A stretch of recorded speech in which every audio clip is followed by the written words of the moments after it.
ये धूम है।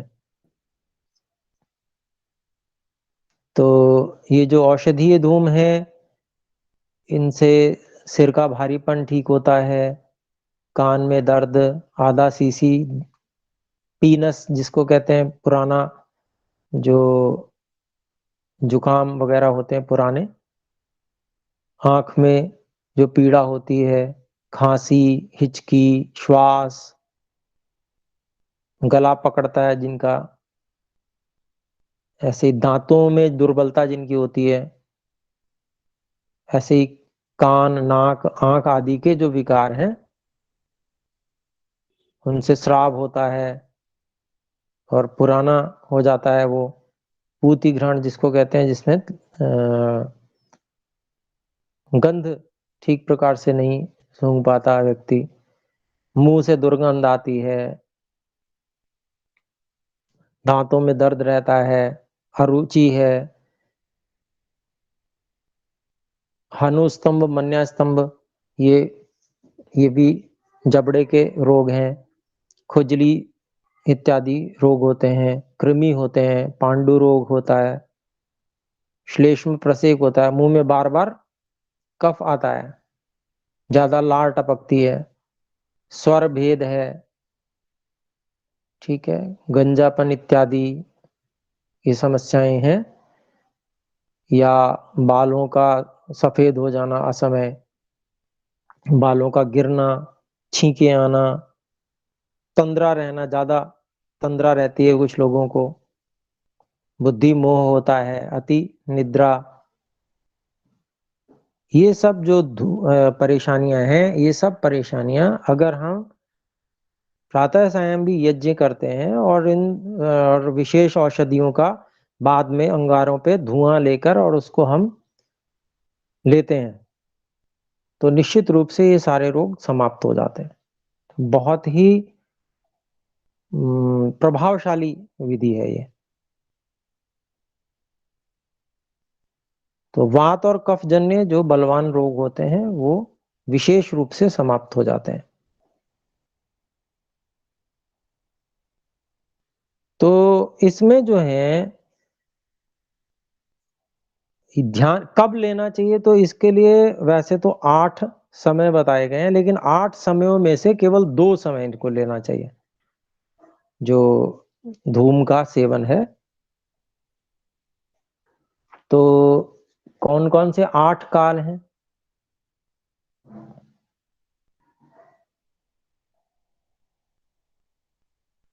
तो वह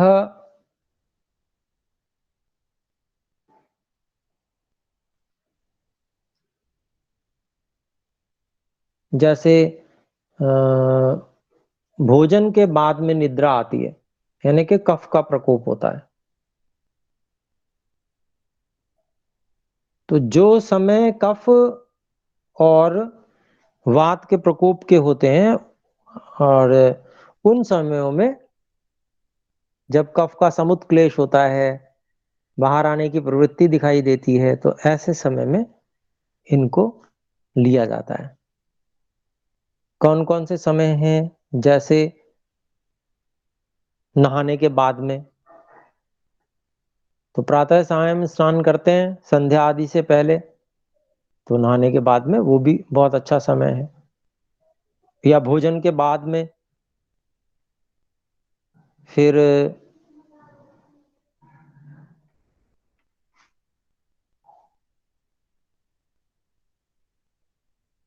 और आपका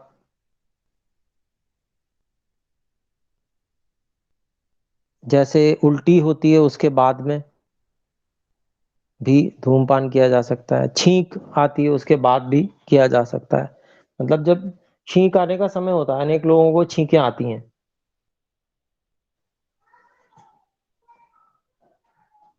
तो वो समय उस समय धूमपान कर सकते हैं। ऐसे ही दांत दंत धावन करते हैं, दातुन वगैरह, उसके बाद किया जा सकता है। नस से लिया जाता है, अर्थात नाक में तेल डाला जाता है, उसके बाद भी लिया जा सकता है। आंखों में अंजन के बाद लिया जा सकता है। सोने के बाद में जैसे उठते हैं नींद लेके, तो भी कर सकते हैं धुएँ का सेवन। तो ये कुछ 8 काल बताए गए हैं, लेकिन इनमें से केवल 2 कालों में, तो सर्वश्रेष्ठ काल मैं समझता हूँ सायंकाल और संध्या काल ही होता है।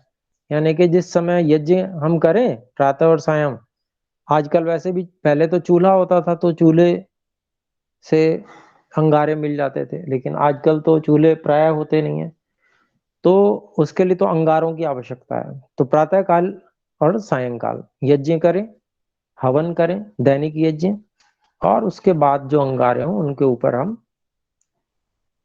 इस प्रकार की औषधियों का, जो मोटा-मोटा कूटा हुआ जौ कूट होता है उसको, या थोड़ा बारीक कुटा हुआ, उसके ऊपर जब हम डाल देते हैं जैसे सामग्री होती है, तो उससे जो धूम होता है उसको हम ले सकते हैं आसानी से।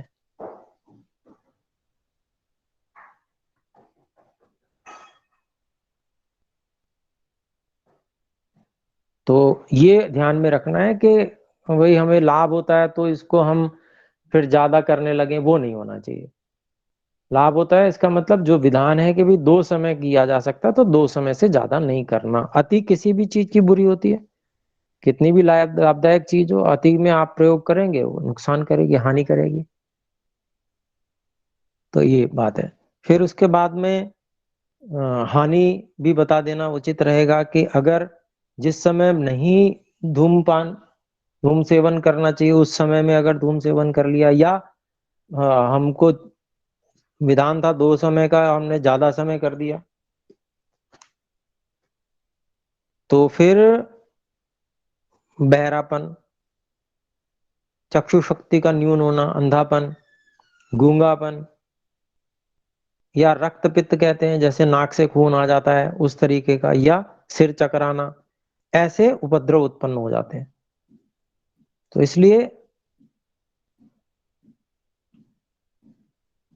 स्नेह युक्त कुछ स्नेह भी होना चाहिए, अर्थात जैसे घृत आदि हम हवन में होम करते ही हैं, घृत आदि, तो वहां पर वो स्नेह तो रहता ही है वहां पर, और साथ में औषध भी रहती है, तो बहुत सुंदर उस समय किया जा सकता है। तो ये दो दो विशेष कार्य, एक तो यज्ञ जो है वो, पर उससे परोपकार और घर की शुद्धि आदि हो जाए, और साथ में औषधियों का धूम सेवन भी हो जाए, तो इससे बढ़िया और कोई बात नहीं, वही समय सब सर्वोत्तम है।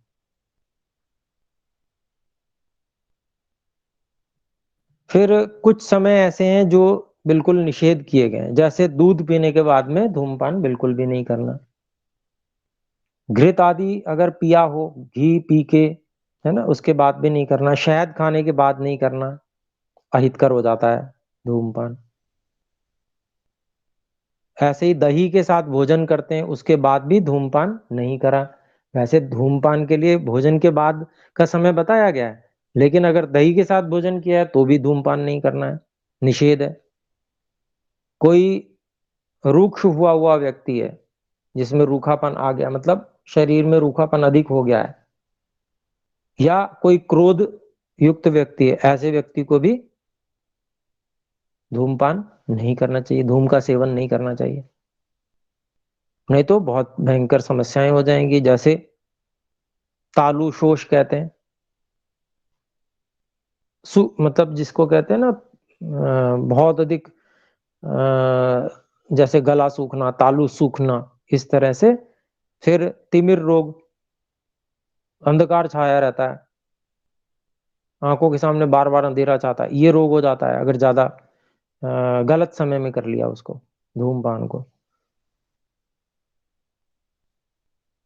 तो जिनको ये समस्या है, तालु शोष की समस्या है, या आंखों के सामने अंधेरा छाने की समस्या, उनको भी धूमपान नहीं करना चाहिए। सिर में जिनको चोट लगी हो उनको नहीं करना चाहिए।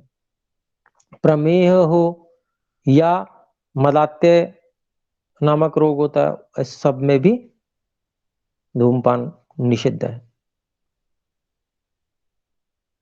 तो मुख्य जो है, जो कफ आदि समस्याएं हैं, उन समस्याओं के लिए, वात और कफ की समस्याओं के लिए मुख्य रूप से धूमपान करना चाहिए, और उन्हीं कालों में करना चाहिए जिस समय इनका विशेष प्रकोप होता है, तो प्रातः और सायंकाल विशेष इसका रहता है, कफ आदि का प्रसेक ज़्यादा रहता है, तो उस समय में करना चाहिए।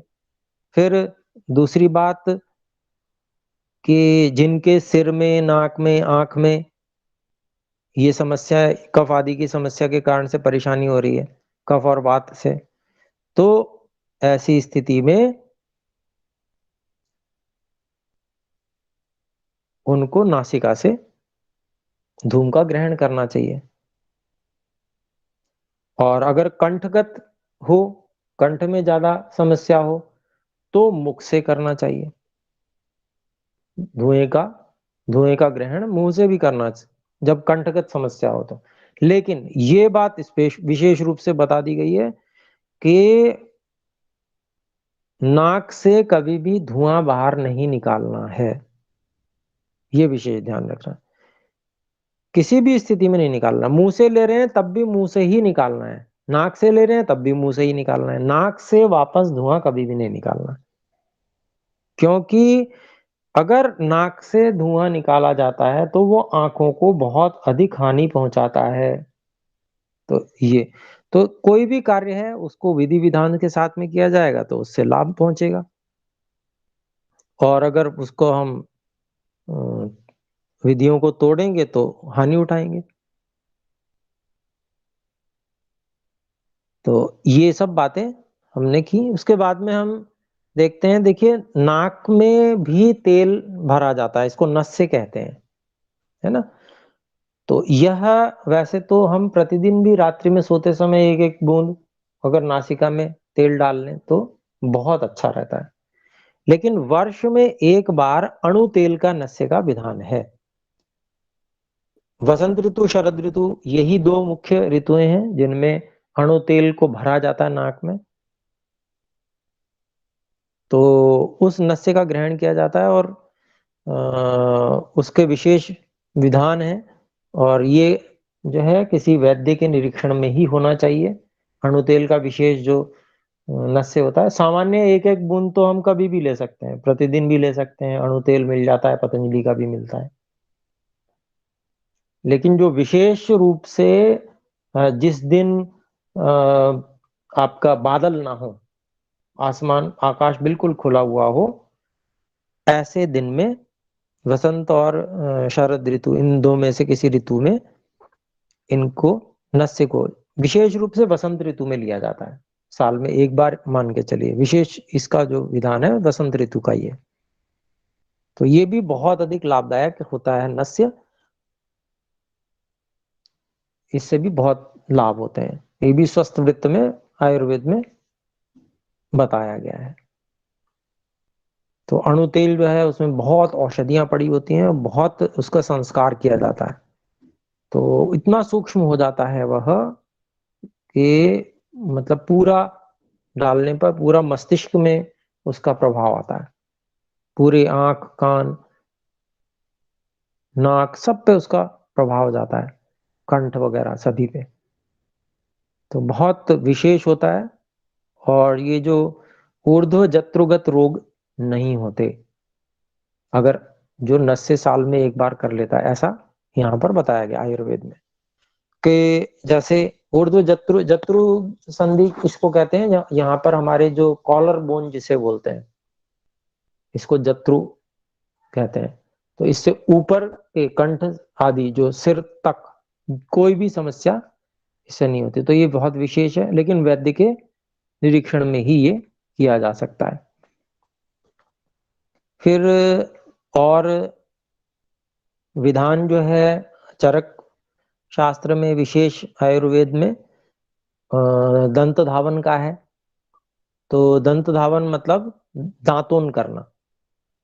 तो दातुन जो है वो 2 समय विधान किया है ऋषियों ने कि 2 समय करना चाहिए, कसैला, कटु या तिक्त। कसैला हो या कड़वा हो या तीखा हो। ऐसे ही जो डंडियां होती हैं उनको कूट कर कूची बना ली जाती है, ब्रश बना लिया जाता है और उससे फिर मसूड़ों को बचाते हुए, मसूड़े उससे हानि नहीं पहुंचे, ऐसे दातुन किया जाता है। तो भोजन के बाद में दातुन कर ले तो बहुत सुंदर, 2 समय दातुन। तो उससे आप जैसे उससे काफ़ी, हम जैसे सब लोग ब्रश करते हैं तो ब्रश का विधान तो है नहीं, दातुन का विधान है, तो दातुन करना चाहिए, ब्रश नहीं करना चाहिए। आयुर्वेद में दातुन का ही विधान है। तो उसके लिए कुछ लगाना नहीं पड़ता, पेस्ट वगैरह सब उसमें दातुन में ही सारी औषध विद्यमान होती है। तो इसलिए अब कौन-कौन सी कर सकते हैं इसमें, थोड़ा-सा उदाहरण ले लेते हैं। जैसे करंज है, कनेर है, आक, आक बहुत मिल जाता है खड़ा हुआ जगह-जगह। अर्जुन है, विजय सार, इनकी कर सकते हैं। वट है, बड़ का पेड़, खदिर खैर का होता है। अपामार्ग, उल्टा चिरचिटा बोलते हैं जिसे, जगह-जगह मिल जाता है, सड़क के किनारे ही। तो ऐसे इन सब चीज़ों की हो जाती है। ऐसे नीम है, खैर, खैर की बात हो ही गई। और महुए, महुए की भी दातुन होती है। करंज की हम बात कर ही चुके हैं। तो ऐसे ही स्वस्थ वृत्त में जिह्वा की सफाई के लिए भी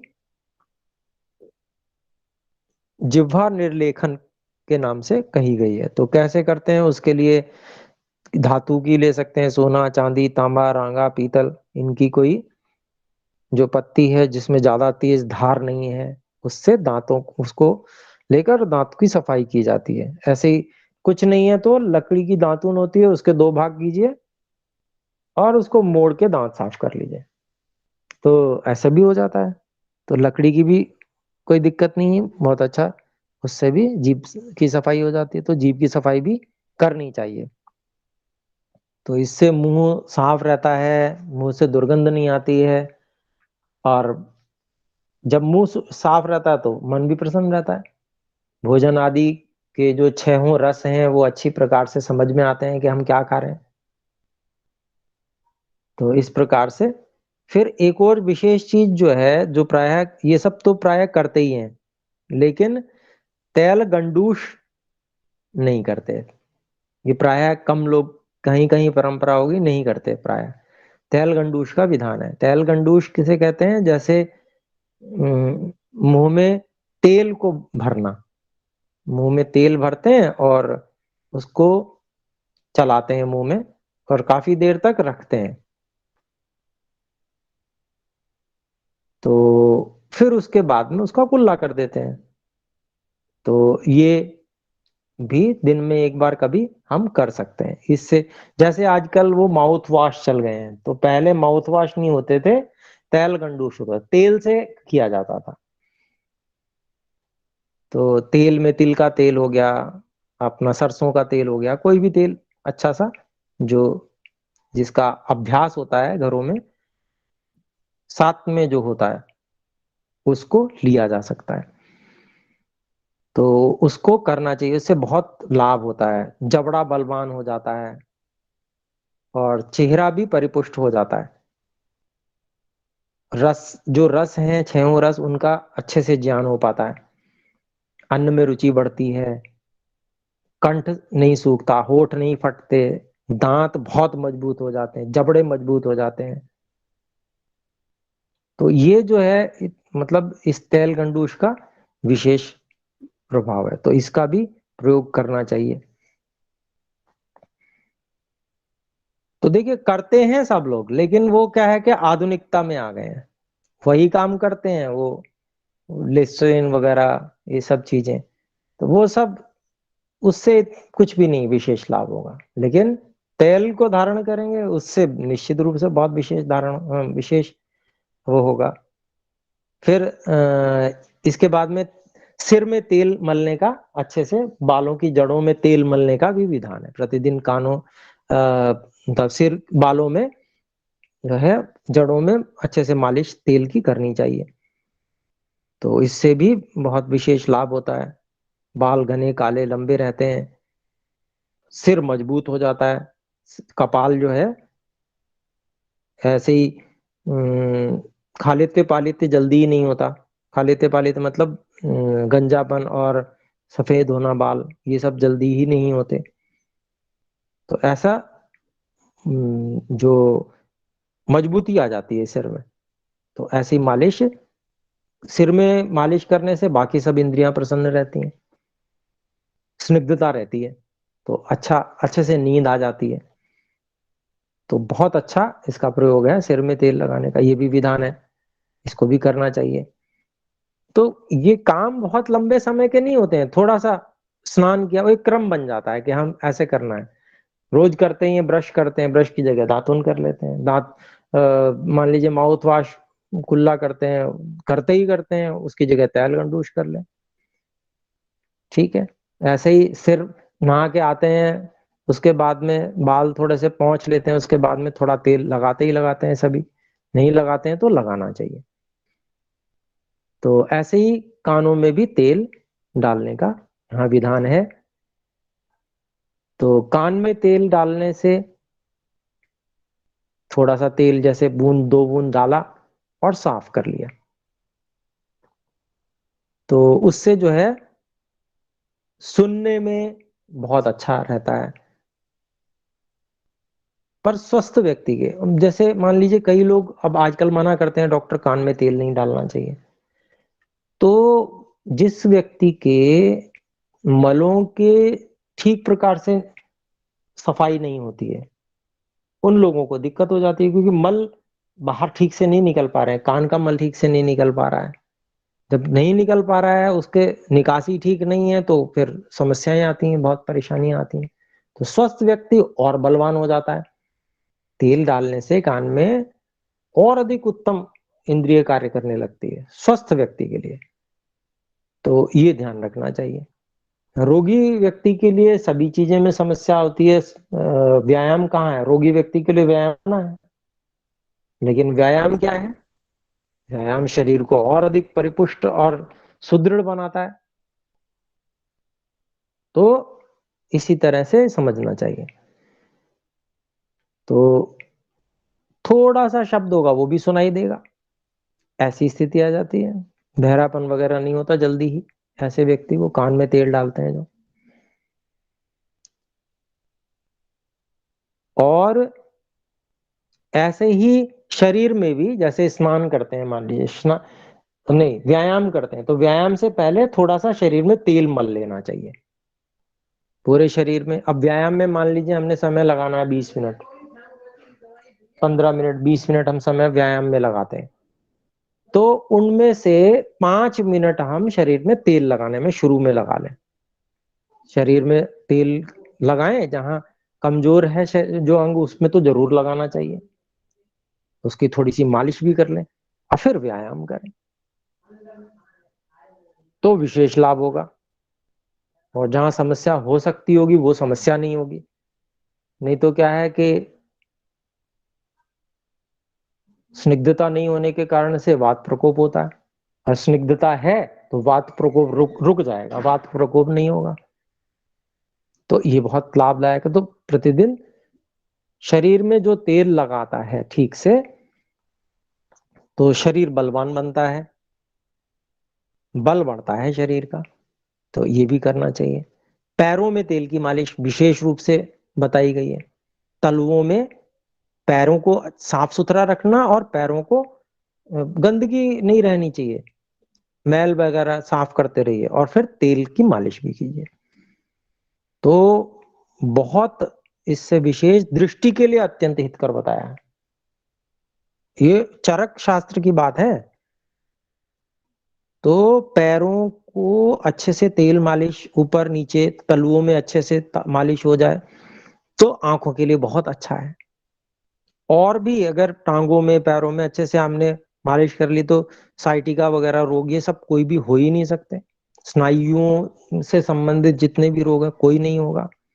संकोच होता है ना, लिगामेंट्स का सिकुड़ जाते हैं कई लोगों के, जैसे एड़ी ऊपर उठ जाती है अनेक लोगों की, देखा होगा हमने, वो सब नहीं होगा बिल्कुल भी। तो ठीक है, तो इसको इस प्रकार से, ये जो इसको अभ्यंग कहते हैं संस्कृत में, तो ये मालिश, तो ये अपने लोगों को व्यायाम से पहले करनी चाहिए अच्छे से। और स्नान, अंतिम बात आज समाप्त करते हैं, समय भी हो गया। स्नान जो है वो जरूर करना चाहिए। स्नान बहुत विशेष लाभदायक है। किसी स्पंज या कपड़े से उसको थोड़ा गीला करके और पूरे शरीर पे रगड़ना। पीठ पे भी जब कपड़ा है, जैसे मान लीजिए तौलिया है, तो तौलिया को हम पीठ पे भी रगड़ सकते हैं, हल्की गीली की और पीठ पे रगड़ के वहां का अच्छे से मैल साफ करना, पूरे शरीर को अच्छे से सफाई करनी। तो कोई जैसे मान लीजिए कभी कभार उपटन का प्रयोग भी कर सकती हैं, माताएं बहनें करती हैं। ठीक है, तो इस प्रकार से साबुन वगैरह से दूर रहना चाहिए, ज्यादा साबुन वगैरह का प्रयोग नहीं करना चाहिए। शरीर को थोड़ा भिगो के और कपड़ा गीला करके उससे अच्छे से, तेल लगाया हुआ पहले होगा ये आपका, है ना, व्यायाम से पहले आपने तेल लगाया था, और उसके बाद में आपने गीले कपड़े से, और थोड़ा सा जो मुलायम हो कपड़ा, बहुत ज्यादा रगड़ भी ना पड़ जाए, सावधान रहते हो, उसको अच्छे से रगड़ के उबटन आदि का प्रयोग करके, या है ना, उस तरह से प्रयोग किया जा सकता है। तो जितना हो सके ये कॉस्मेटिक चीजों से दूर रहना चाहिए। पहले आयुर्वेद के अनुसार सब लोग जीवन जीते थे सुंदर उत्तम ढंग से, है ना, कितने स्वस्थ रहते थे, कितने बलवान होते थे।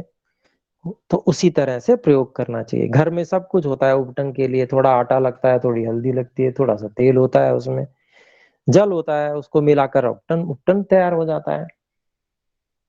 तो इस प्रकार से उसको मल लिया शरीर पर और फिर कपड़े से रगड़ लिया तो सब छूट जाता है, मैल सहित सारा रोम रोम, एक एक रोमकूप खुल जाता है शरीर का।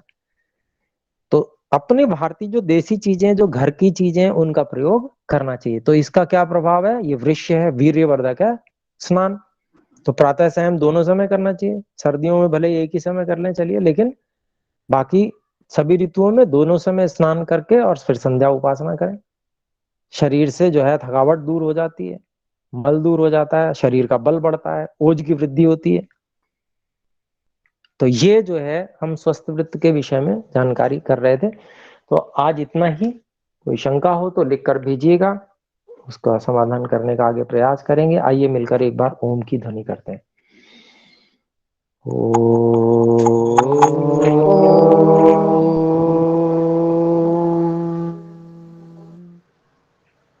सभी को सादर नमस्ते। नमस्ते नमस्ते।